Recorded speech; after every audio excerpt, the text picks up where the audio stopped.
All right, it's May 3rd. Today's rundown is brought to you by MVMT Watches, Movement Watches, MVMTWatches.com. There, Dan's already flashing his. Kevin, flash yours. I don't know if you are because I can't see you yet. They start at $95.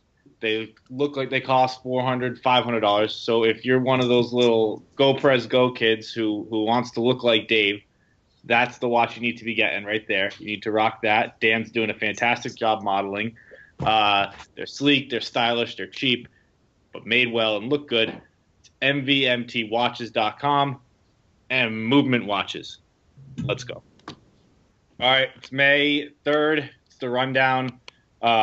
We are recording late today because best boss ever, Dave, forgot to mention that I was doing it. So forgive Hank if it's a little late tonight. It's usually done an hour earlier. I guess we have a lot to get to today. We will start with the fact that I'm not in the office. I guess that's well. Let's start first. I sucked on the rundown yesterday. I'm gonna admit that. I can admit when I'm wrong. I probably shouldn't have ganged up on Nate.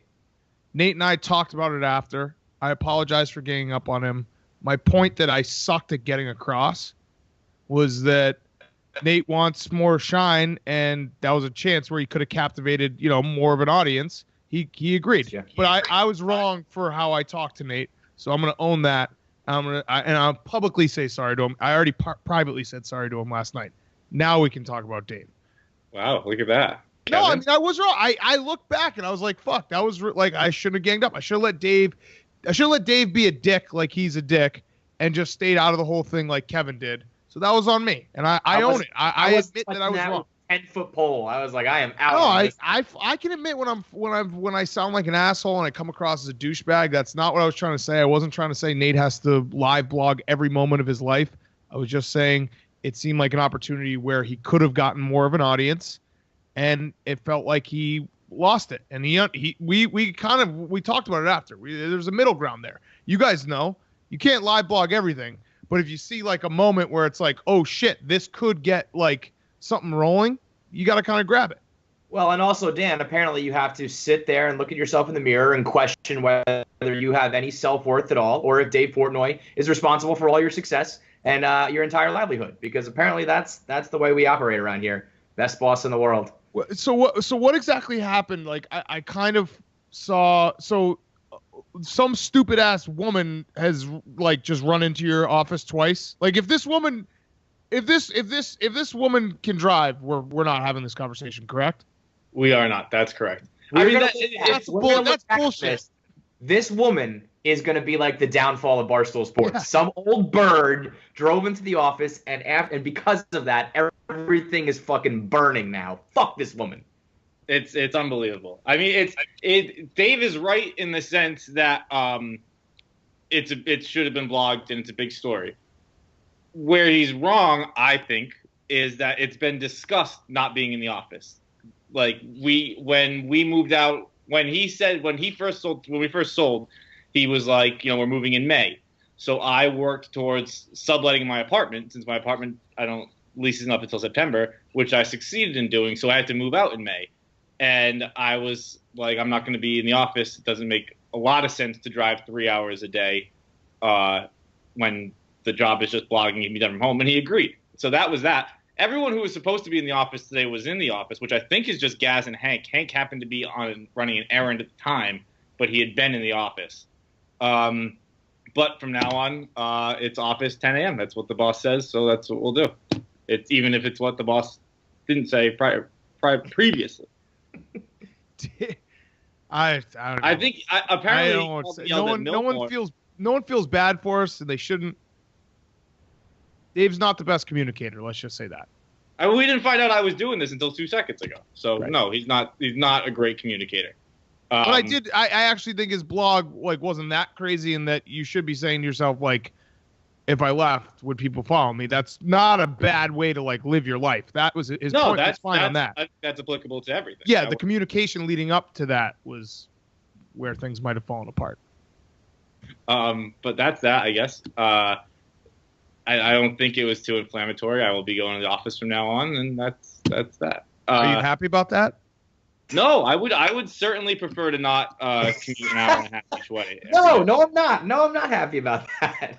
That would be like my perfect world would be not driving 3 hours a day there and back. That's gonna be your commute?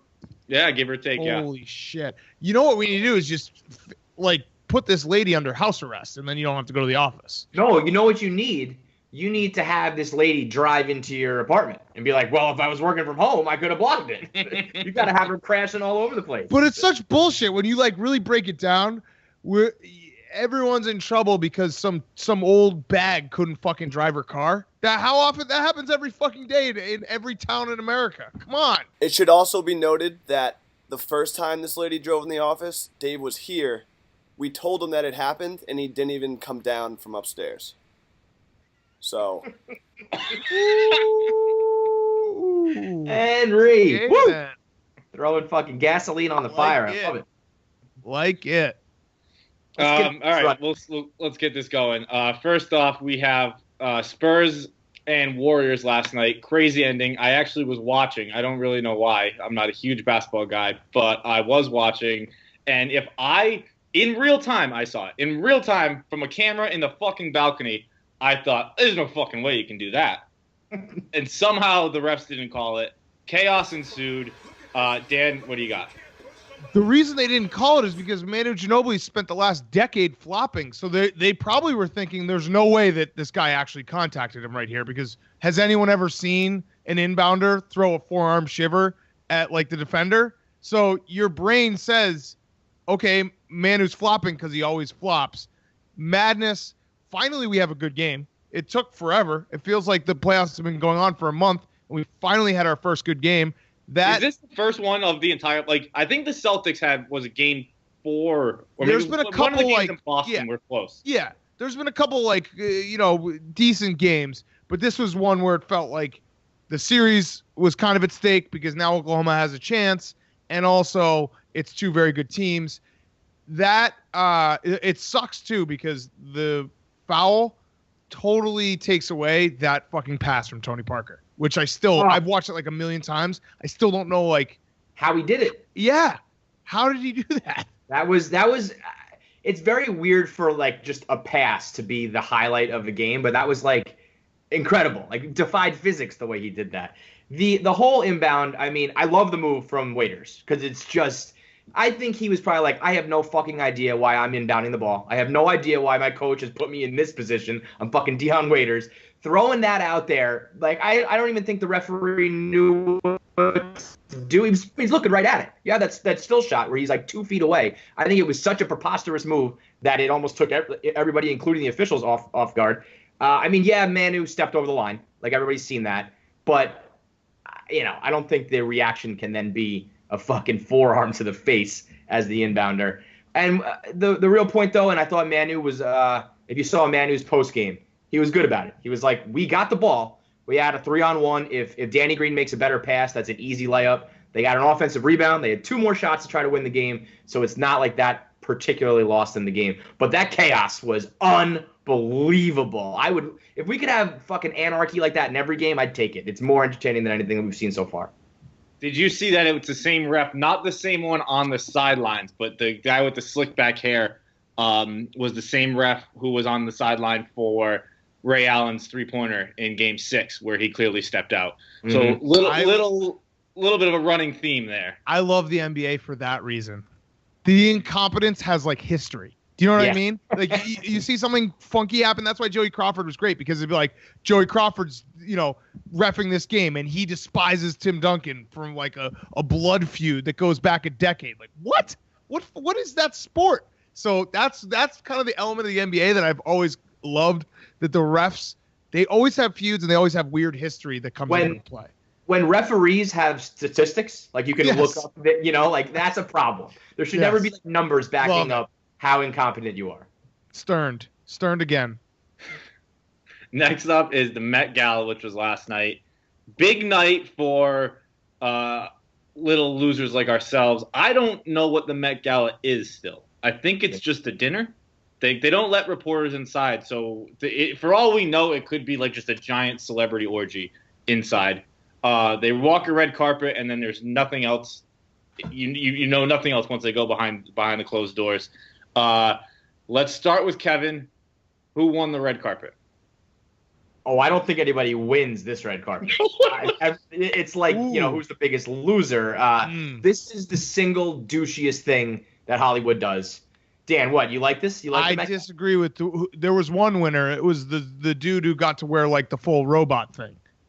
The armor from Zayn. Yeah, being able to wear armor and saying, "Oh, it's just the theme," that's pretty fucking cool. Yeah, like if next year you could be like a ninja and a cowboy, an astronaut, and be like, it's just the theme, man. It's just the theme. Right. Kanye with the fucking eyes, and Kim. I mean, Kim looked like she was like 60. She looked old as shit. But when that reporter asked him, what's up with the eyes? What are you doing here? And he just went, vibes, man. Was this a part of the look or just something you wanted to do tonight? Vibes. And then lastly, you're like I mean, I hate it, but I'm so jealous of a person that can do whatever they want, look like a complete asshole, and then just go, vibes, man, vibes. That's awesome. The best part about Kanye is the whole theme was like dress up like a futuristic douchebag, and Kanye, I felt like Kanye was just wearing his like regular Monday clothes. That's a standard day. He usually wears like black, or at least like mute colors like white. In the future, there is no black. What's that? In the future, there is no black. In the future, I guess in Kanye's future, yeah, it's more of a shiny type deal. But he wore jeans, a white T-shirt, like worker boots. Like he looked like he came from his 9-to-5 blue collar job and just threw on one of Kim's bedazzled jackets and popped in some contact lenses. That's probably a look he's worked on for 364 days, but that's pretty much what it looked like. Just very simple. The Nicki Minaj continues to be the number one in the world. She showed up just in a dominatrix costume. She just had buckles and leather straps. She was unbelievable. The fact that Nicki Minaj's tits have now somehow eclipsed her ass is wild. I'm more about Nicki's bombs these days. When I see those, I'm like floored. But she's something special. See, you just proved my point, though, that this actually is awesome, the Met Gala, because they're like a year away from, remember in college when you just be like, pros and hoes and golf pros and hoes and shit. Like, we're just a couple years away from just saying, just chicks, just like show up as slutty as possible. Like, that's the theme. No, it's definitely awesome. You're right with that. They look like dickheads, but it's certainly awesome. It's right. Like it's just a giant celebrity costume party. It is like college, only instead of wearing Reynolds wrap, like you're wearing diamonds. Instead of like it's like an anything but clothes party, only you put on like diamonds and what do you call them? What's the fucking doilies? Like the paper doilies. That's like what they wear to these. Yeah, shout out to Madonna for like physically pulling her ass cheeks up with she that. Literally did that. She tied it. She put like suspenders on her ass cheeks to lift that up. You gotta do what you gotta do. Yeah. You know how they have that like suspended yoga now, where like they kind of like just wrap themselves in like ropes and shit like that. Like that's what she did to her ass. She made it defy gravity. She tied it up like a Thanksgiving ham. It's like when a porn star's tits start to like droop and she's in between implants, and she'll like fuck with like her bra like off, but like right here. I think that's what it is. They do that with the chubby girls too. They kind of just slide it down and they just leave it. Right. Next up, Ted Cruz. Dan, this is your boy. Not my boy. Not your boy. Not your boy. But you vlogged this, is what I mean. Yeah. What do you got? He got boom roasted by. Yeah, he got a guy just said, "Hey Ted, can I shake your hand?" And he like lunged to shake his hand, and the guy just went too slow. Too slow, Joe, was what he said. Can I at least shake your hand? What too slow, Joe? You can't have that happen. And for a guy who's got to shake hands basically for a living, like a politician has to shake hands for a living, I wouldn't be surprised if Ted Cruz ends up with the yips from this. Because this has got to be in your head, right? It's got to be you'll get copycats of this too. Yeah, it's going to be like fuck her right in the pussy. It's gonna, people are just going to do it to him every time you shake. Short of doing the old, you got something on your shirt, whoop. This is the worst thing that can happen. The too slow. Well, there's a couple. And this is Dan. We've talked about this on the rundown, I think a dozen times now. This whole election has been filled with moments of you can't be president if XYZ happens to you. and they just keep getting worse and worse and worse. And I can't even imagine it getting lower than this. But I think it will continue to hit rock bottom. This guy who did this though, he went too far because then he did it and then he called him he said he looked like a sea monster. It's like one or the other, man. You already got him. No need to I go like too, that. like that was just straight mean. Right. Over the top. Right, over the top. Like just stick with one of the like either go with the sea monster or go with the too slow. That was just pouring it on. Unnecessary. If this happens to you, you have no choice but to. I'll be honest, I haven't seen the video, but you have no choice but to jump the barricade or push your way through the crowd. You have to grab him and you have to make sure he shakes your hand, so people know not to do that anymore because you'll chase him down. Yeah. But this is a thing.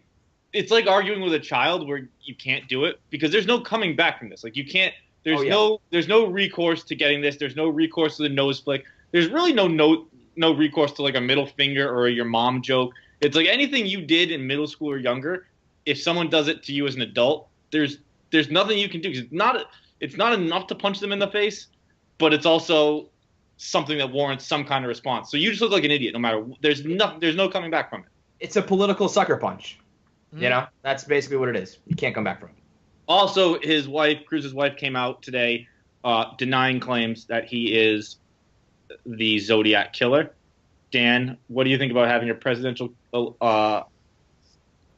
candidate who his wife has to actually come out and say this? Yeah, it's tough. I think you just leave this one alone. I don't think you want to come out and say, hey, I have facts that he's not. Also, I don't know if you guys saw Trump. I guess there's a picture of Cruz's dad with Lee Harvey Oswald, and Trump has basically put it in everyone's brain that Cruz's dad had something to do with killing JFK. And that will stick. That will stick.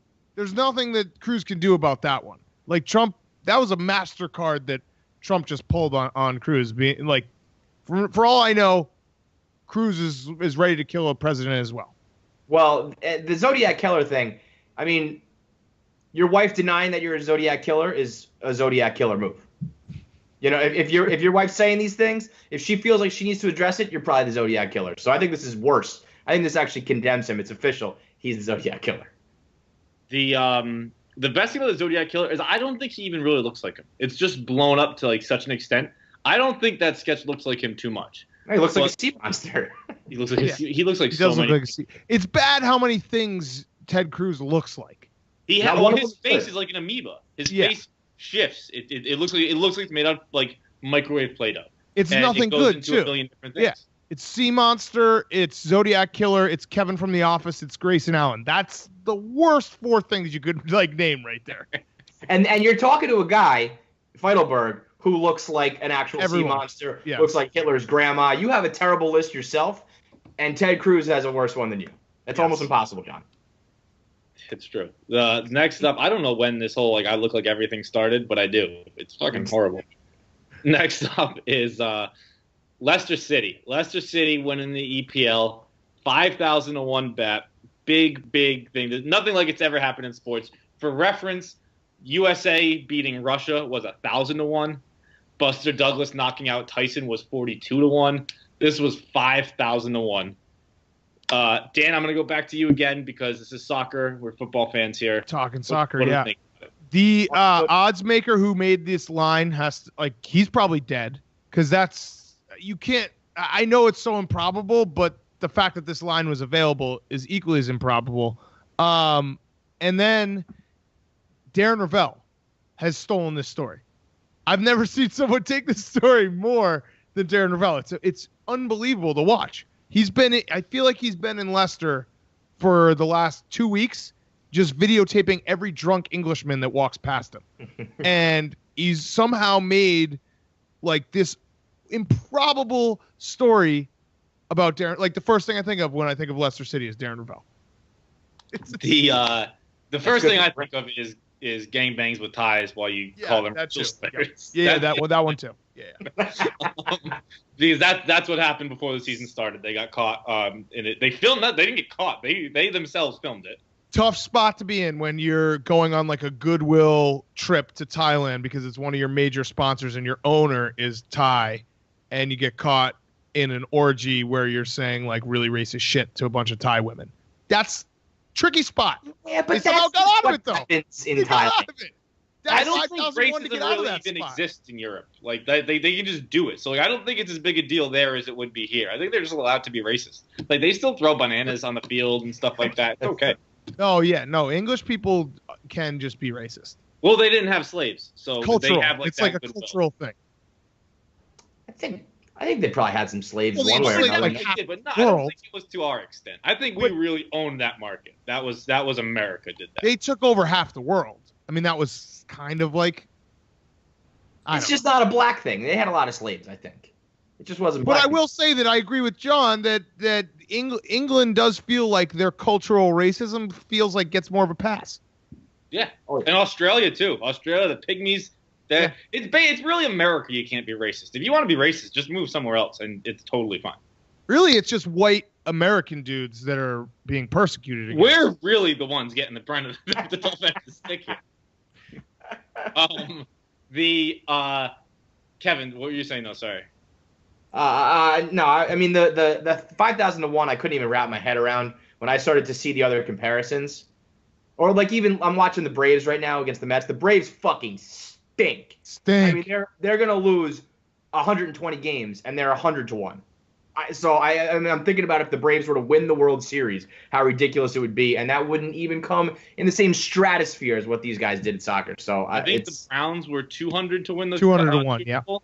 And then like the Sixers last year were 300 to 1 to win the NBA championship. That's what I'm saying. It's a nothing like really this will ever bad. happen ever again. Yeah, that's what I'm saying. It's like a really bad line too. The guy could have just been like 500 to 1, and I feel like yeah. You don't need to make it that ridiculous. Right. As a footy novice, did these guys like? Is it just a miracle run? Did they like Steroids. sign a big free agent? What happened? steroids. It's Yeah. their entire team's roster. I forget his name. Is they get paid the salary of one of Manchester United's players. It's they're like poor. They even pay their players more than they actually make. It makes no sense. They don't have Jamie Vardy is like the leading goal scorer in the EPL this year, but like, I don't think he has been very good previously. I think he kind of just came out of. I think he was known, but like really came out this year. So they can't make it like a Disney movie because it's all steroids and tie hookers and racism and shit, right? It's gonna be a tough one to write. We're gonna It'll be a have good little 30 for edits. 30, but yeah, it probably won't be a Disney. Dan, you and I talked about this a little bit yesterday. I want to continue on here. No playoffs. Kevin, I don't know if you know this. This is just a regular season. They didn't win like a cup. It's just the regular season ends. You're the champion. That's it. What do we For think the about whole that? 'Cause EPL, that's just No how it playoffs. works. Yeah, no playoffs. Soccer stinks. I think it's very stupid. I wrote a blog about it yesterday. I think if you take away playoffs, you alter the landscape of sports. If you take away playoffs from football, Peyton Manning's the greatest quarterback who ever lived. It's a very different world without playoffs. And my counterpoint is soccer's so weird and needs that element of never understanding it that it almost fits. Do you know what I mean? Like we Well, have I playoffs mean, in America, in a because way- America has playoffs. England, I feel like soccer always has like a wrinkle that I don't quite understand that they throw at you. Playoffs is the perfect wrinkle for all the novices where you like Kevin, your exact reaction. Like, what do Yeah. you mean there's no playoffs? That's just soccer. It's just I mean, weird. The team, like when they won yesterday, Kevin, they were in like they were at Jamie Vardy's house, like in the basement watching on TV. That You have to be on the sucks. field to win. That's ridiculous. Yeah. Well, I know we have bowl games, obviously, with college football, but the regular season's kind of like playoffs for college football. It's like every single game matters. You know what I mean? Well, that's kind the excuse they have, where it's like, oh, if you don't have playoffs, then every game's the playoffs. People used to say that about college football too. That's bullshit. It's like college football is definitively better with the playoff. for sure. I don't think anyone argues that. So just fucking add playoffs. And don't tell me that the Champions League is playoffs, because the Champions League is played a year later with a different fucking team against teams you don't play in the regular season. That's not a playoff. That's just a new league you're playing in. No playoffs no- and racism. That's just what like European Yeah. people do. That's how they roll. They need to stay weird. Soccer needs that element where I'll never fully feel comfortable with it because it's not American. And so the no playoffs is that added element where I'm like, I can watch it, I can gamble on it, but you're not really mine. I think that makes sense. I think that's like a correct take. That's like keep Austin weird. Just keep soccer making no fucking sense. Right. We don't want soccer to make sense to us because then we're going to start fucking liking it. And that's the problem. Then it's just like another sport. If I had a whole other sport to worry about, I'm maxed out. Yes. I can only do hockey. I can't X. Yes. Lastly, Verlander and Upton, not tied the knot, got engaged. Dan, I'm going to Kevin first because I've gone to you twice in a row. But I'm excited to hear your take because you've been passionate about this the whole way. Kevin, what do you got? I first of all thought this happened like 3 times. I would have bet anything that they were already engaged. She's faked it. She keeps faking it. Yeah. she did so fake I it. mean, I couldn't believe that this is actually hasn't happened yet. It's a good move by both of them because you should never get married until you're washed up, and they're both washed up. I mean, it's the end of the road for Verlander. Kate Upton is the only 22-year-old model who's done. Her career's over. She was a shooting star, man. She's fizzled already. So they're both done, and it's a good time for them to settle down and have weird fucking Wrangler jean sex and whatever it is they do. That's it for them. I like that take. Is Verlander done? How's he done this? I mean, I don't want to say he's done, he's but got 5.5 ERA. Okay, so it is that bad, yeah. He's done. Yeah. They had to do it after the fappening happened because they either break up right away, instantly, and pretend it never happened, or they just batten down the hatches and they're that couple now. They're the fappening couple. Yeah. That's what's going to come through all of it. So, and yeah, I actually like what Kevin said. They're both kind of washed up in a way. Although, people who say that Kate Upton was a 6, I think there was that movement. I think you were part of it, Kevin. No, there was a time where she was an 11. And then there was a clear time after that where she put on 50 pounds. But I think that the internet's fucked with all of our brains. There's too many Instagram models. There's too much porn. The fact that we were ever questioning or being oh man, Kate Upton's at a bar, you won't talk to her is insane. Yeah, no, that was stupid. My beef came when people were she's the hottest girl in the world. And I had a billion Instagram models and other celebrities to point to. She was just overpicked. No, that's a fair argument. But yeah, there was a time when she was the hottest woman in the world. It was like you said, as a shooting star. It was brief, but she had a year where she was the title holder. When she was doing the Dougie and the Cat Daddy and shit, she was, one of the best in her primes for sure. Verlander, I think it's a good move by him too. It's that picture of him. That girl already loved you. She saw that picture. You were taking that picture. You got to stick with her because everybody else is just going to be you're that fucking guy in those pictures. So it's a smart move by Justin. That's the rundown. After show. I posted a blog today about weekends you can't get married on. Anytime in the fall. See, I felt bad blocking off an entire fall because there are some low-key weekends. No. I've been to weddings in the fall. I did October 4th, and at the time, the only thing I really would be worried about was playoff baseball, and that was the last year before the Mets. I only remember your wedding day as the day that Joel Stave had the yips in Evanston, Illinois. So Dave and I were in the church following all of our bets. Yeah, college football just wasn't on the radar for me. It was more playoff baseball, which historically I have absolutely nothing to worry about. So I was whatever. You can't do Memorial Day. 4th of July. Can't do 4th of July, obviously. Long weekends is a cocky ass move. It's just bullshit. You're doing it. You're saving money. You're ruining everybody's major holidays. It's just, you'll try to justify it, and your friends will say "No, it'll be cool. Yeah, we have Monday off." No, they all hate you. It's just how. I also think January cold weather cities is a fucked up move. I think if you're not getting married between late spring and early fall, fuck your wedding. Yeah. I want to dance under a tent outside and fucking take Instagrams of the sunset on this fucking lawn. I don't want to have to get bundled up like I'm going skiing to walk into your fucking wedding. Yes, I'm with that. Correct. Except for New Year's, I will make an exception for New Year's because New Year's sucks so bad. Going to bars, paying for covers, fucking just packed with strangers. I think I've never even been to one, but I just think a New Year's wedding could be awesome if done right. You have an excuse to dress up already. You're with people you like. I think a New Year's wedding can work. Yeah, lets everyone say we hate this day anyway. Now we just have plans made for us. 2 birds, 1 stone, really. That's right, exactly. Also, just don't get married ever.